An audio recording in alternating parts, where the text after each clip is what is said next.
প্রায় ৩-৪ দিন ধরে শরীরটা একদমই ভালো ছিল না, তাই সেরকম করে ভিডিও আমি পোস্ট করতে পারছিলাম না।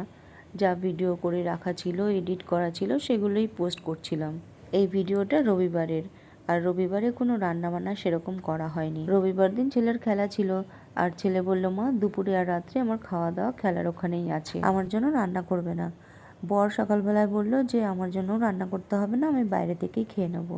এবার পড়ে রইলাম আমি। তো ওরা যখন বললো আমরা খাবো না, তো প্রথমে ভাবলাম যে আমার নিজের একার জন্য আর রান্না করব না, ভালো লাগছে না আর একার জন্য রান্না করতে। আর রবিবারে অনেকগুলো কাজও ছিল, 3টে আলমারি গোছানো হয়েছে। শীতের সব সোয়েটার, ব্ল্যাঙ্কেট সব কেচে ধুয়ে রেখে দিয়েছি, সেগুলি গুছিয়ে আলমারিতে রাখা হয়েছে। 3টে আলমারি পুরো ভালো করে গুছিয়েছি।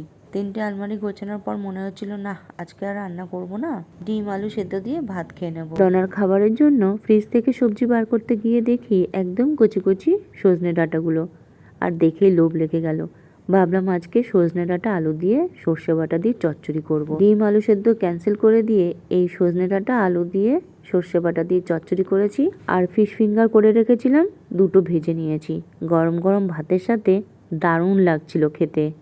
আর একটা শশা কেটে নিয়েছিলাম। আমার মায়ের একটা কথা খুব মনে পড়ে। মা বলতো, যখন যেটা খেতে ইচ্ছে করবে, আর কেউ যদি তোর কাছে কোনো কিছু খাওয়ার ইচ্ছা জান, তোর যদি সেটা তখন সম্ভব হয়, অবশ্যই তাকে বানিয়ে খাওয়াবি, বা নিজের খেতে ইচ্ছে করলে সেটা বানিয়ে খাবি।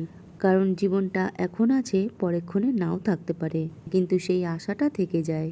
মায়ের মতো করে সজনে ডাঁটা আলু দিয়ে চচ্চড়ি বানিয়েছি, মা পোস্ত দিয়ে, আমি সর্ষে বাটা দিয়ে বানিয়েছি। বলো তো এর থেকে ভালো খাবার আর কি হতে পারে?